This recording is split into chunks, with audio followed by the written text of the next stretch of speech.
Good evening and welcome to the ICAS Fall Symposium Special 2021. I'm Shinja Kim, President and Chair of ICAS, and I thank all of you joining our program today. It is my great pleasure to introduce our special guest speaker, Ambassador Taranjit Singh Sandhu, on the topics with particular emphasis on India and U.S. partnership, Quad, Indo-Pacific, and beyond. Ambassador Sandu is one of the most experienced Indian diplomats on U.S. affairs.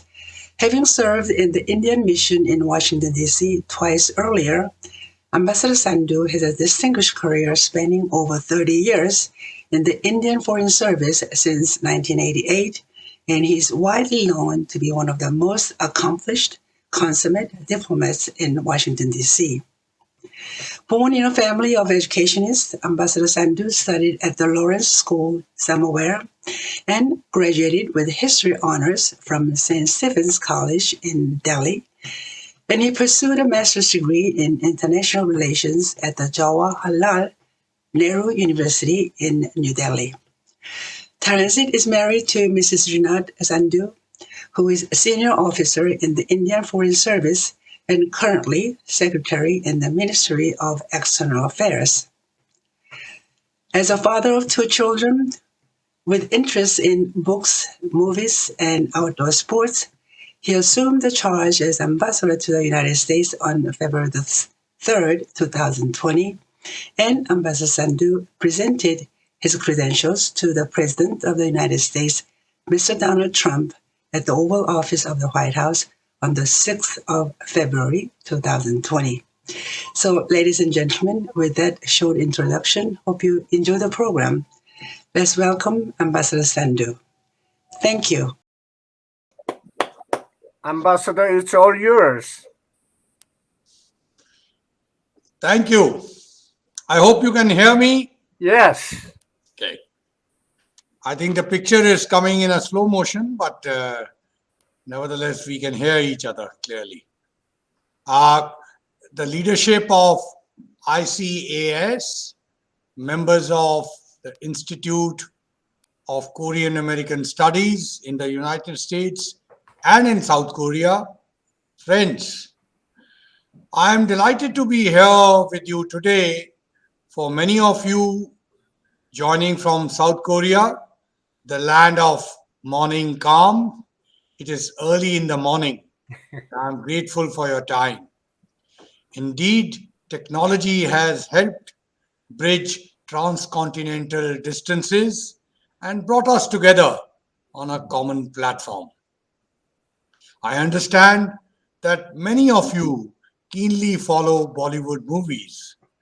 Let me also share with you that I too watch popular Korean serials on digital platforms. Perhaps another time we can exchange notes on these aspects. Before I speak about India-US relations, I want to highlight one or two aspects about India-ROK ties, which are built on a strong cultural connect and civilization link. More than 6 million Koreans trace their lineage to Queen Hyo-hung Ok, also known as Suri Ratna, who arrived in a boat from Ayutthaya, but we call it Ayodhya, and married King Suro. Our contemporary linkages are equally strong. Some of the Korean brands, such as Samsung, Hyundai, and LG, to name a few, are household names in India. It also reflects a strong economic partnership. I have been told that the audience here have a keen interest in issues of security in the Indo-Pacific. In my opening remarks, I would like to highlight the nature of India's partnership with the United States and also speak about the recent engagement under the Quad framework. As the world's largest and oldest democracies, India and the United States have often been described as natural partners. However, it is only in the last 20 years or so that the relationship between our two countries has witnessed a qualitative transformation. Call it what you may, the shadow of the Cold War, or as my Prime Minister referred to in his address to the US Congress in 2016, the hesitations of history. For much of the 20th century, the relationship between our two countries was overshadowed by external factors. In the last 2 decades, the India-US relationship has witnessed a re-energized momentum. President Obama described India-US partnership as the defining partnership of the 21st century. The then Vice President Biden in 2006 said, "My dream is that in 2020, the two closest nations in the world will be India and the United States." As diplomats, we try to build upon the synergies in the partnership to take it closer to its real potential. In the US, we see a very close friend and strong partner who is critical to transforming the dreams and the development aspirations of 1.3 billion people into reality. India is a young country. More than 50% of our population is below the age of 25 years. Just as South Korea achieved economic development by sustaining high levels of economic growth and reducing poverty, these are also important national goals for India, and the United States remains a close partner in our development journey. I have dealt with India-US relations now for more than 2.5 decades. I have seen the bond grow under every administration in the US, from President Clinton to President Bush, President Obama to President Trump, and now under President Biden. There is bipartisan support for the relationship, both in the United States in White House, as well as in the Congress, and in India, cross-party support for building closer ties. So, what are the defining characteristics of the India-US partnership? Firstly, ours is a people-centric and people-driven partnership. The close ties between our diaspora, the 4 million plus Indian American community in the United States, which is well represented and successful in all walks of life, has played an important role in bringing our two countries together. The 200,000 strong Indian student community in the US is another important bridge. Two, I want to highlight a factor that is important for individuals, for industry, also for countries, and that is trust. How one views the other is perhaps the most critical input in any decision making. Again, India-US relations score very high here. As things stand today, the increasing trust is also one of the most important factors that has led to the transformation in the relationship. Three, India-US relationship creates huge advantages for the world. India-US relations is not just in the interest of India or US alone. A stronger India-US partnership is in the interest of the world. It brings with it global good. Just to give you an example, we are jointly developing a COVID vaccine currently. And you won't believe the price of the vaccine is likely to be around $1.5. And we can distribute it to developing countries in support of public health. This shows the true potential of the partnership when we combine US technology with India's manufacturing power and support the world. I also want to give you a flavor of the multifaceted nature of India-US partnership. There are currently no area of human endeavor where India and the US are not collaborating with each other. On the economic side, there are over 2,000 American companies with presence in India, having invested over $46 billion dollars, and almost 200 Indian companies in the United States, which have invested approximately $21 billion dollars. Trade ties have remained strong in spite of the pandemic last year, with over $150 billion dollars in an economy driven by digital. Many of our conversations with the United States between companies and governments focus on harnessing the power of technology. US companies have taken a keen interest in the Indian tech space, and in last 1 year alone, tech companies have been the leading foreign investors in the Indian economy. In recent years, there are two areas in our partnership which have acquired prominence. These are defense and energy relationship. India has a growing demand for energy.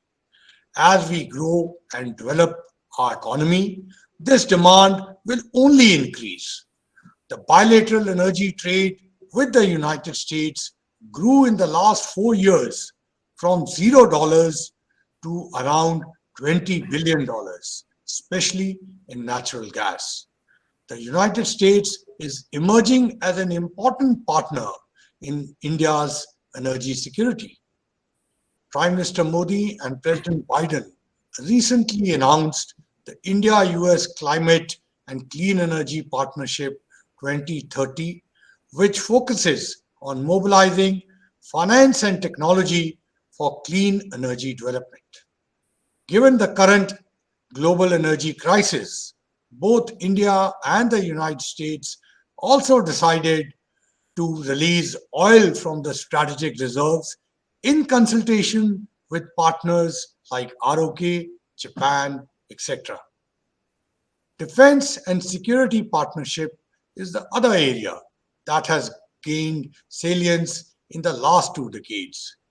In 2016, India was accorded the status of major defense partner. In the last 5 years, we have concluded the main enabling agreements that lay the institutional foundations of a robust defense partnership. Both countries are conducting more military to military exercises than earlier. I have outlined the main elements of India-US partnership. Let me now come to the Indo-Pacific, which is of interest to all of you. India's vision of the Indo-Pacific was first outlined by Prime Minister Modi at the Shangri-La Dialogue in Singapore in 2018. We view the Indo-Pacific as a free, open, inclusive region which embraces all in the common pursuit of progress and prosperity. The ASEAN is central to our vision of the Indo-Pacific. Our Prime Minister gave the world the concept of Sagar, which literally translates as ocean and signifies security and growth for all in the region. Friends, while history and geography are given, contemporary realities of security, polity, and prosperity need to be shaped. In today's interconnected world, we need to work with like-minded countries to achieve shared objectives and fight common challenges. No single country can do it alone.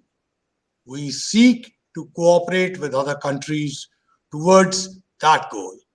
This mutual interdependence, to me, is not a sign of weakness, but a source of strength. The Quad is one such forum of which India is a part of. The Quad's history goes back to the tsunami of 2004 when India, United States, Australia, and Japan came together to carry out disaster relief and humanitarian assistance. In the last 1 year, the Quad has acquired prominence with intense period of high-level engagement. The Quad countries share underlying attributes of political democracies, market economies, and pluralistic societies. Our Prime Minister attended the first ever in-person Quad summit hosted by President Biden in September, and earlier the virtual summit, which was also first of its kind in March 2021.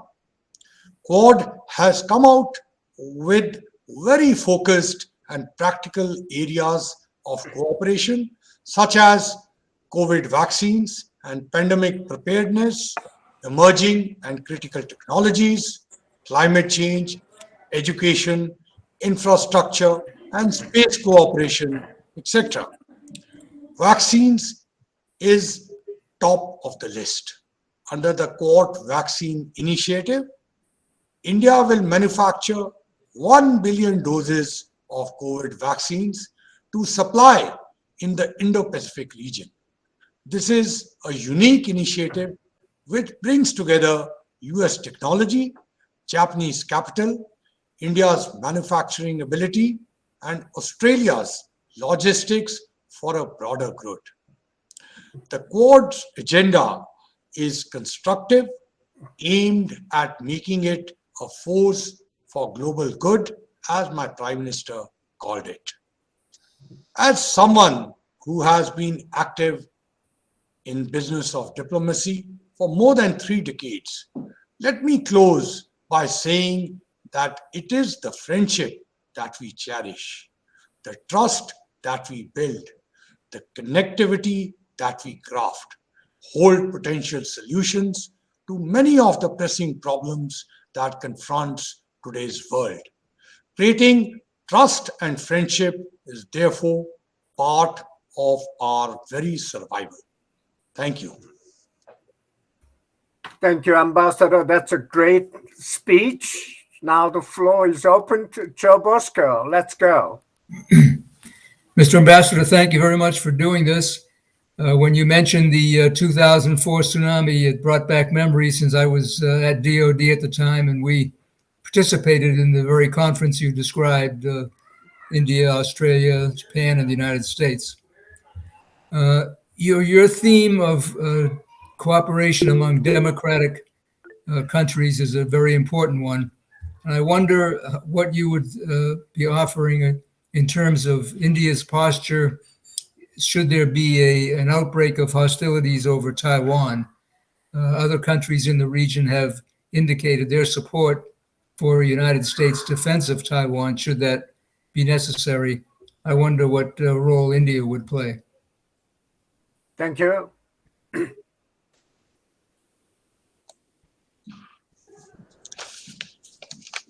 Would you like me to take 2 or 3 questions yes, at a please. time, or should we go one by one? Well, why don't you respond to Dr. Bosco's question first? Okay. Thank you. Look, this is a hypothetical question, so I would best not speculate on it. But my government's position on Taiwan and our policy has been clear and consistent. The government facilitates and promotes interactions in areas of trade, investment, tourism, culture, education, and other such people-to-people exchanges.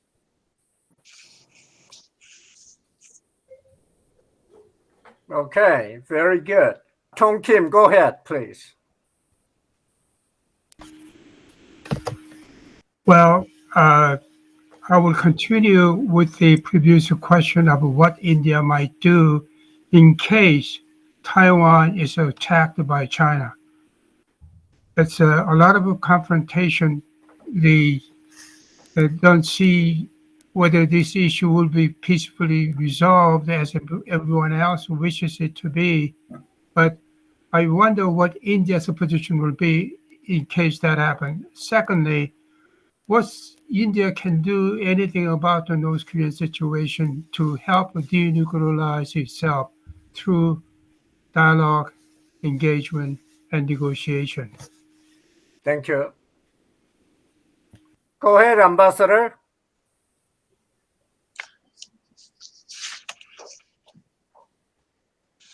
I think it is more appropriate here than getting into a speculative situation for which I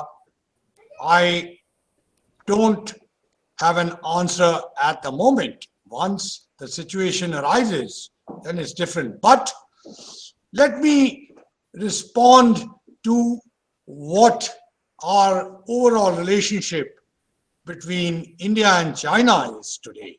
Because, look, it's all going around there. So let me catch the bull and answer you there rather than going round and round. Look, and I will be very categorical and factual with you. Look, China is India's largest neighbor. You have to keep that in mind. And we have had a complex and multifaceted relationship with that country. You are aware that in 1962, we had a conflict and we exchanged ambassadors only in 1976. And the first Prime Minister's visit from India to China after 1954 happened only in 1988. And since then, rebuilding of our ties was actually a very painstaking endeavor. And we were engaged in developing a broad-based bilateral relationship. China became one of our largest trading and investment partners, just as it has become with the US. And the advancement of ties in this period was clearly predicated on ensuring the peace and tranquility were not disturbed. Now, it is also recognized that relations between India and China were in the interest of not only our two countries, but also in the interest of peace, stability, and security of the region and the world at large. The developments along the line of control in June 2020 were unprecedented. And India strongly urged the Chinese side to expeditiously restore the peace and tranquility on the border areas through complete disengagement and de-escalation in accordance with the bilateral agreements and protocols. While this has not happened yet, but dialogue mechanisms are continuing. And India is committed to maintaining peace and tranquility and resolving the issue diplomatically. We are also determined to protect national integrity and sovereignty at all costs. And here I will quote my External Affairs Minister, who has very clearly indicated that the development of India-China ties can only be based on mutuality, mutual respect, mutual sensitivity, mutual interests will guide this process. So that is broadly on the China aspect. Now, as far as, on the nuclear and other aspects which you raised, I want to mention that we do share international community's concerns with regard to destabilizing activities which adversely impact the peace and stability in the region and beyond. And Government of India is of the view that any solution, for example, to the Korean Peninsula must take into account and address the concerns about the proliferation linkages of nuclear and missile programs. So we do remain engaged with the international community on that situation. Thank you, Ambassador. Peter Choi? Peter? Peter Cho? I'm sorry, I have some problem with my speaker. So now Okay, can you go hear ahead. me? Yes, I can hear you Okay. now. Ambassador, I have a kind of a simple question that in your opinion, if Australia working with the UK and the US for the nuclear submarine, what will be the impact to those Indo-Pacific countries around Australia?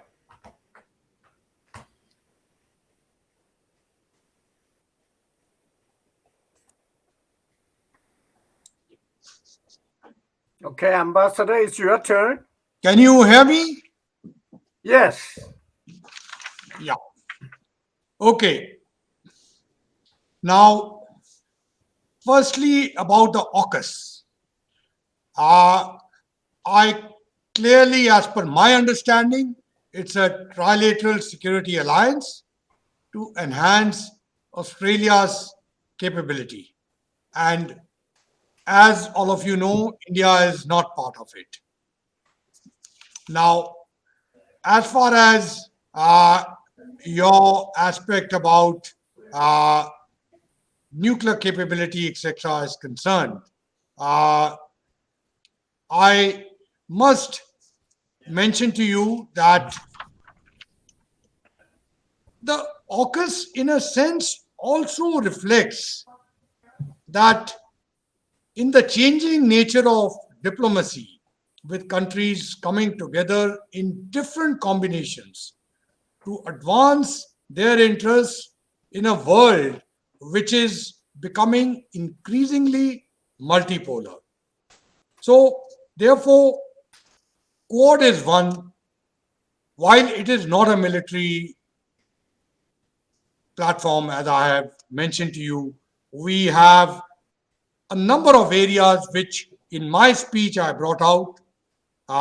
Three very clear practical areas of cooperation: vaccines, then climate change, critical technology, and now in the last meeting, we have also added space, infrastructure, cyber security, even education. You have seen that there is Quad Fellowship program that has been established. Similarly, there are so many other arrangements which are there. Now, as far as Australia's own right is concerned, whether they pick up from country X or country Y, as far as the Indo-Pacific situation is concerned, I think it's fairly well known to everyone. So, is it something which is creating a new tension, or is it merely addressing a situation which is existing? So, that is, I think, a conclusion which many of us will draw based on what our national interests are.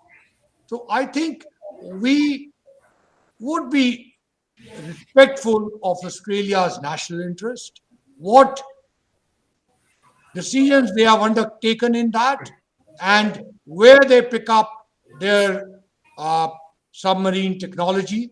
Also, United States and the other members of AUKUS, they are part and parcel of international nuclear regimes. So I'm sure they would be respectful of the nuclear aspect, if I may just add it here. And again, as far as the tensions in Indo-Pacific are concerned, I mentioned to you that Indo-Pacific exists and there is an existing situation there. So if country X or Y is responding to the existing situation, we can perhaps try and understand that situation. And if any solution has to be found long term, then it also has to lead to lowering of that tension, which may be created by many other actors there. Thank you, Ambassador. Brendan Malvani.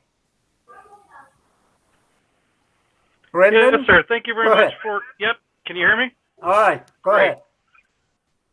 So, as India continues to develop into a world-class power, how is it thinking about the future of its aerospace capabilities? The Indian Air Force, the building of the space capabilities, as well as the civilian infrastructure. Is it more likely to continue on its own path, as we've seen the last 20, 30 years, or is it thinking more about closer partnerships with other nations to pursue its aerospace goals? Thank you. Ambassador, it's your turn. I'm sorry, it takes sometimes a little time for the audio to get on. I off it immediately after we finish. So you are absolutely, look, the Air Force, the aerospace, the space, these are very, very important aspects now. And as I indicated to you, all you have to do is take a look at our joint statement with the United States and also the core joint statement. They actually cover the space and this particular area. So there is a clear indication that international cooperation is important. Now, if you look at some of the reforms which in Indian economy we have undertaken, there is a great amount of opening that has been undertaken in our space sector. In fact, the FDI limits have been raised. And that is a clear pointer to you that we certainly are looking at international partnerships and collaborations to improve our own space and Air Force capabilities, but also that's what my Prime Minister has repeatedly indicated, that Atmanirbhar Bharat program is actually to enhance our capability so as to become an important, functional, and contributing part of the international supply chain. Thank you. Edmund? Cannot hear you, Edmund. Unmute your button. Thank you. Sorry Good. about that. Good. Thanks for hosting us, Sangju. All right. Ambassador, it's very nice to see you, and thanks for taking time with us this evening. You laid out in a comprehensive way India's engagement in the Indo-Pacific in your opening comments. And I think your presence here today is only the latest example of that deepening Indian engagement. Successive U.S. administrations, Republican and Democrat, have been highly supportive of India's Act East policy with respect to the Indo-Pacific. I want to introduce into our conversation this evening Afghanistan, and specifically the U.S. withdrawal from Afghanistan, and hear your views on how that withdrawal has, how it could potentially impact India's activities in the Indo-Pacific region. Thanks. Thank you. See, again, firstly, wonderful to see you, Atman.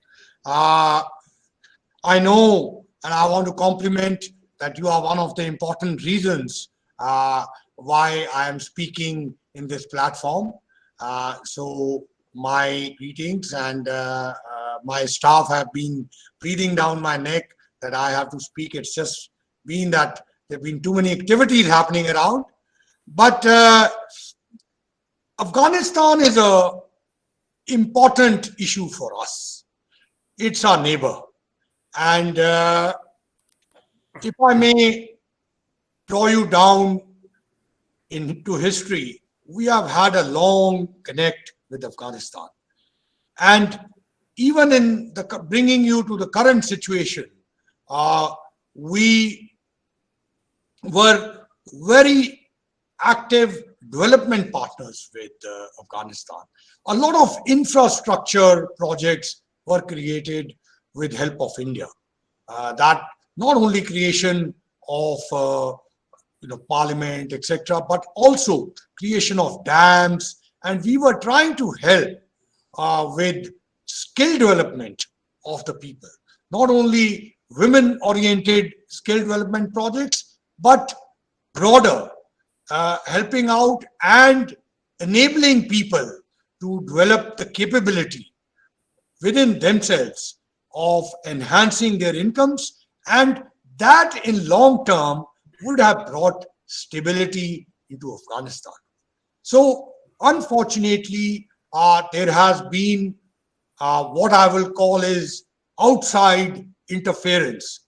And here I just want to again draw your attention to the fact that Taliban is not a product of the fight which happened against Soviet Union. They are not products, they were not part of the Mujahideens. They are a subsequent product of the madrasas in Pakistan. And that's why it is very important that all of us remain clear-eyed about what is happening in Afghanistan. We were very, very candid with different administrations, and as you have indicated across the board over the years, that in Afghanistan there is a very critical role and a negative role that is being played by Pakistan and ISI, Pakistan Army and the ISI there. And therefore, you cannot not see the Afghan situation by not taking in view what these two entities have played there. If we look at the current formation, there are certain broad indicators on which the international community is united. And that talks of the rights of women, children, minorities, provision of humanitarian assistance, access to humanitarian workers, and of course, to secure an inclusive political negotiated settlement in Afghanistan. Now, my question to you is, please tell me, in the last, ever since Taliban government has come, what action has that government taken to broaden its base? Look at the different members of the cabinet. Each one has a history. Have they been able to expand it to bring any women or any of what we talk of the other minorities? And that's a matter of broader concern. Look, there's no denying that there is a situation in Afghanistan and there is a humanitarian disaster happening there. And we are with the United States and other international partners to help out. In fact, India itself has promised 50,000 tons just now, that is 500,000 tons just now, and earlier we had provided 1 million tons of wheat. So we are definitely participants in that. But we also all need to keep in mind the history that this particular aid must reach the people of Afghanistan and should not be taken in a way by forces which really don't represent the people.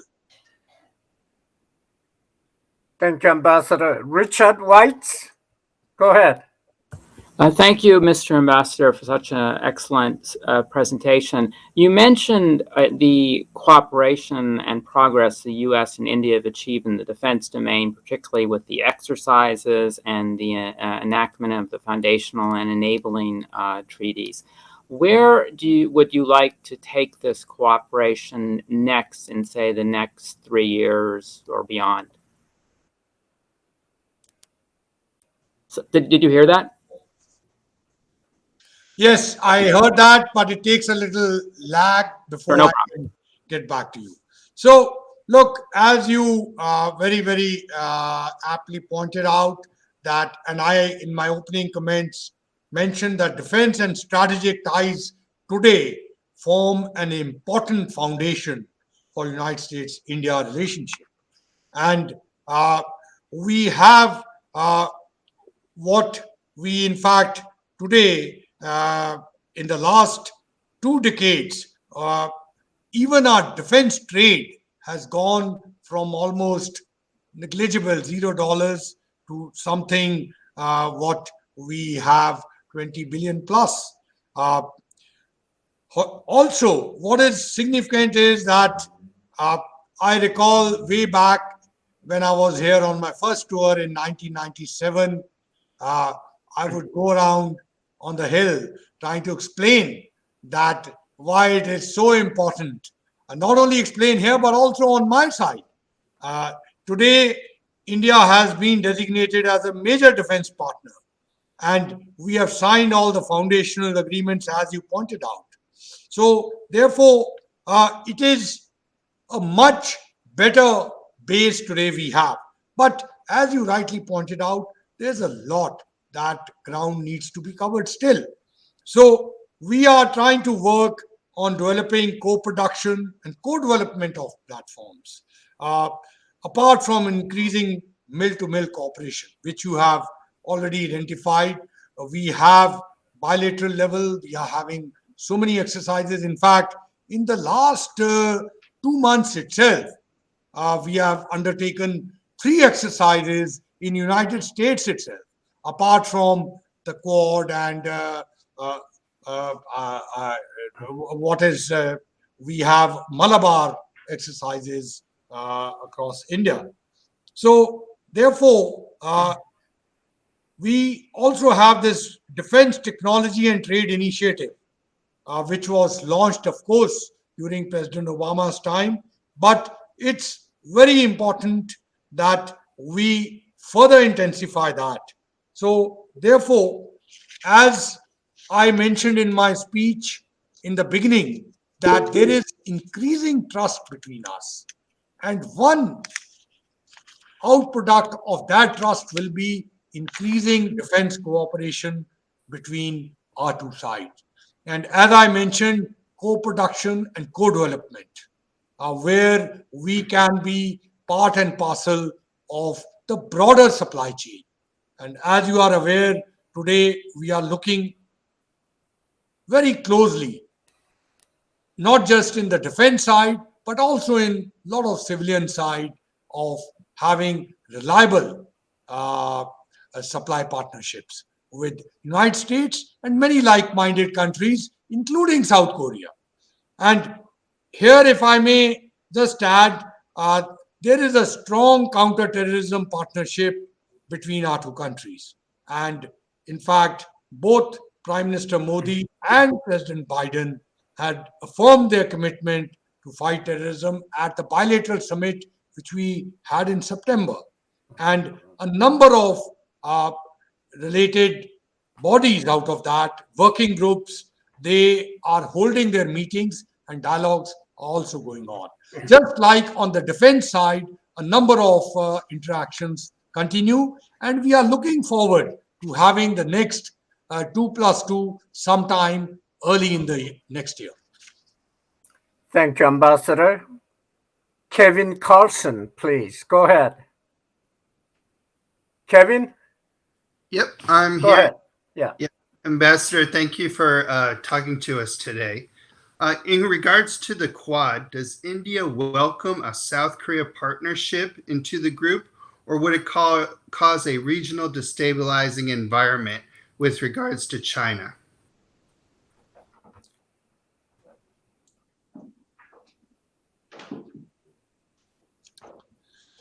Look, with South Korea, India has robust ties.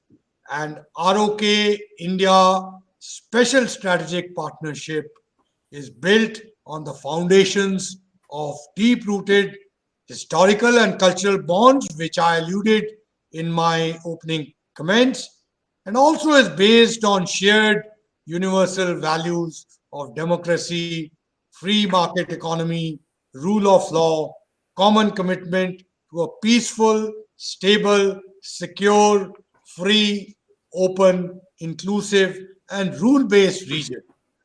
We have agreed to work towards fostering a future-oriented partnership for people, prosperity, and peace, as we call them, the 3 Ps. So India sees ROK as an indispensable partner in our Act East policy. Similarly, ROK aims to further strengthen bilateral relations with India, which is a central pillar of ROK's new Southern policy. The value of this bilateral partnership and its contribution to peace, stability, and security in our region has been well recognized. So, therefore, as far as the Quad is concerned, you must understand that this is something which all the partners together have to come to a conclusion. Quad has just started, and as I indicated to you, many of our programs, and the most critical program, that is the vaccines program, is focused on Indo-Pacific, and even further in that on ASEAN. So ROK is very much part and parcel of that focus. And as we proceed ahead, because I underline to you that Quad is not a military alliance, but it has very people-oriented, focused areas. 3 right in the first one, and then I also mentioned to you that we have added more in the main summit. So we are proceeding ahead in trying to deliver on those ones, particularly on the vaccines, on new emerging technologies. And I also want to mention to you that this is not an exclusive club. We also, as I have indicated, that the Quad itself is focused on ASEAN when vaccines are concerned. So therefore, there is a close cooperation with South Korea, which is already happening.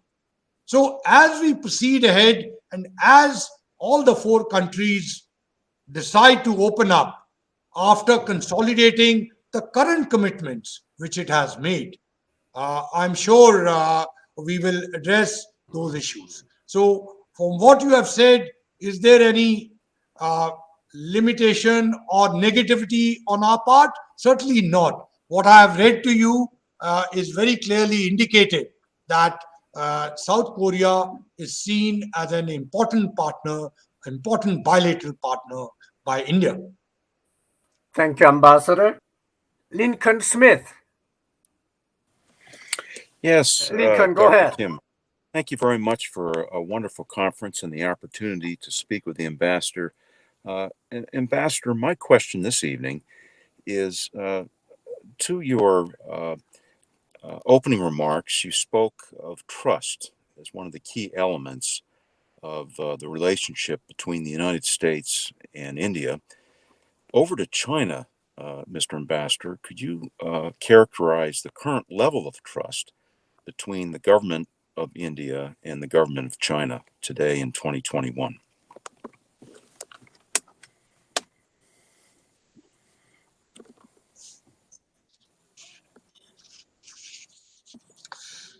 Look, I was very candid with you on China. I indicated to you that it's India's largest neighbor. And while we may be able to do a lot in a relationship which is distant, but the neighbors always remain your neighbors. So therefore, we have a complex and multifaceted relationship with China. And I did indicate to you that we have been the largest trading and investment partners, that is China, has been with us. And I also, just like it was with the US. But I was also very clear to you that the developments on the line of actual control last year were unprecedented. Certainly, we have an ongoing dialogue. Our objective is not to create a fight. We certainly want to resolve it peacefully. But at the same time, as I indicated to you, and in fact, I quoted to you my minister's statement. He's clearly laid out that the development of India-China relationship can only be based on mutuality, mutual respect, mutual sensitivity, and mutual interest. And this will guide this process forward. So I again reiterate that I think out of this, it is a choice which China has to make. We are very clear. China is an important neighbor. We have had civilization relationships with them. We have a robust economic relationship.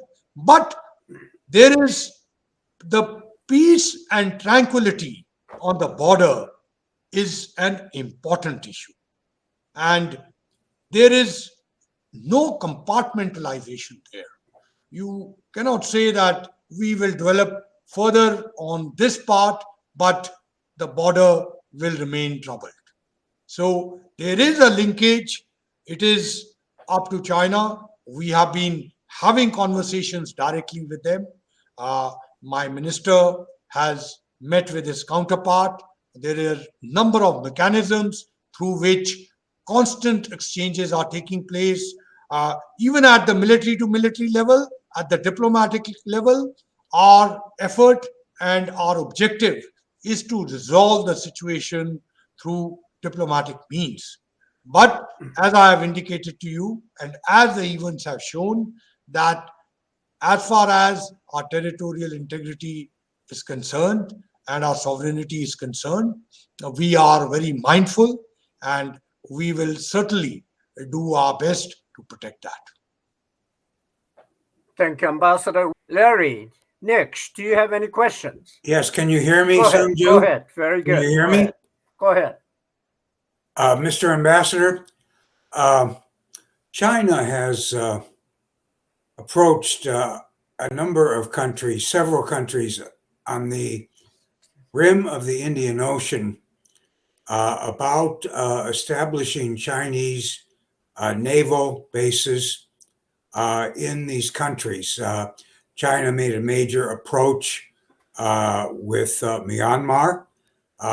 It's been reported that they certainly are interested in Pakistan, which has friendly relations with them. They have a facility now in Eritrea, in Northeast Africa, and it's been reported that they have even approached Qatar and the UAE about this. This effort to establish Chinese naval bases on the rim of the Indian Ocean, is this considered a threat to Indian national security interest? And if it is, what have you done diplomatically with these countries when China has made these approaches regarding naval bases? Thank you, Larry.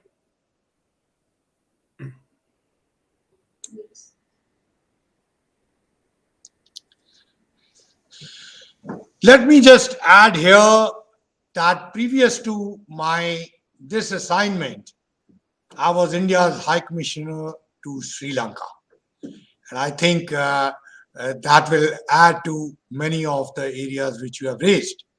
However, I hope you will be respectful to the fact that I am having a Zoom chat with you.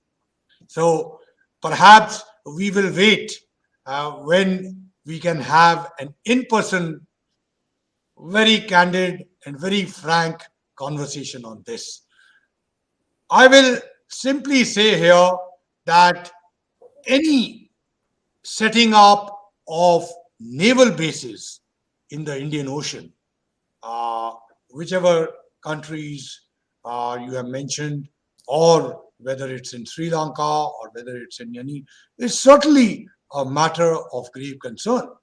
So what we are doing about it, and we have done in the past, or in Sri Lanka where I was there, unfortunately, I will wait for the day, perhaps soon enough, when we can have in-person conversation on this issue.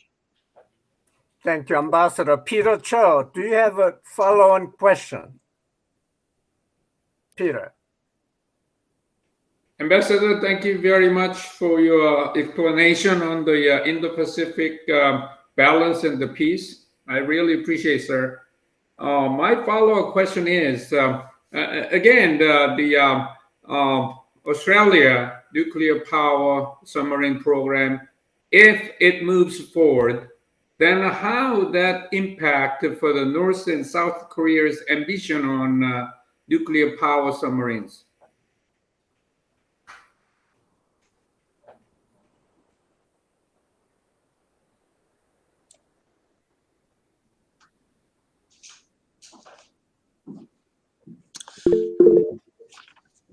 Look, Peter, I indicated to you that as far as that agreement is concerned, United States and United Kingdom both are members of the non-proliferation regimes, and I'm sure they are mindful and they will take care of whatever requirements are of that.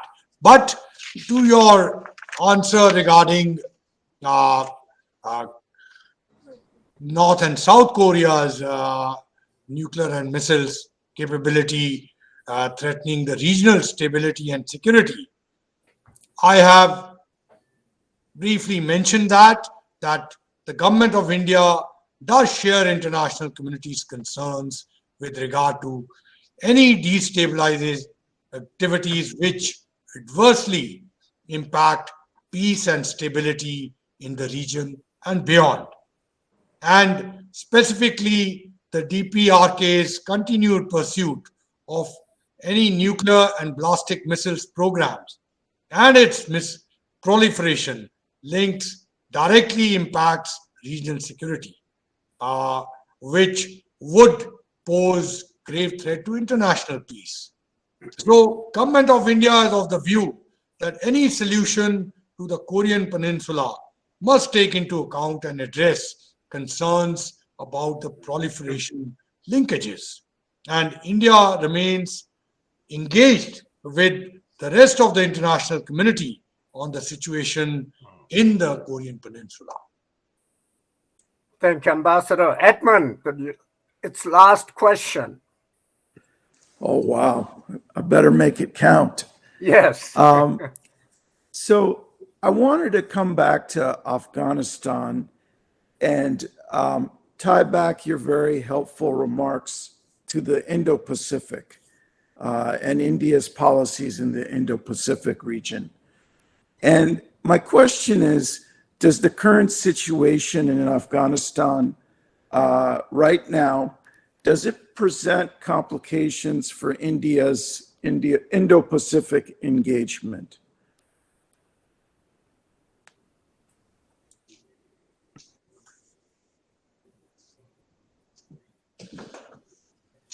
Atman, as you know, that most of the international situations and challenges today have an interconnection.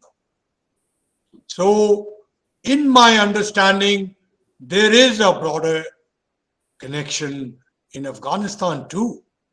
It's not that it is overnight developed into this situation. As I have been quite vocal for a number of years, which I've spent in the United States, and I indicated in the area of aid there, perhaps again, whenever we have an opportunity to discuss in person, I can elaborate on that. But as far as the Chinese situation, as far as the Afghanistan situation is concerned, it does impact on the peace and the security of the broader Indo-Pacific region, certainly. Because look, who are the actors there? Who are the actors who are having links with the present government here? I think that will speak for itself. I don't have to go into details of that. You please check out the presence of the countries there. And also, if from what we picked out in the initial conversation, these are again public remarks where the Taliban government said that they would be welcoming extending of the Road and Belt Initiative and some of the corridor, the China-Pakistan corridor projects. So these are some issues which are certainly indicative. And if that becomes an expanded area of concern, then obviously it has linkages there. I will stop here at the moment on that issue, but I'm sure we will get an opportunity to talk face to face. I would certainly like to elaborate on some of the things which I've thrown at you in this particular discussion. Thank you very much, Ambassador. Ladies and gentlemen, this was a great, entertaining evening, and Ambassador was great. Let's give him a big round of applause.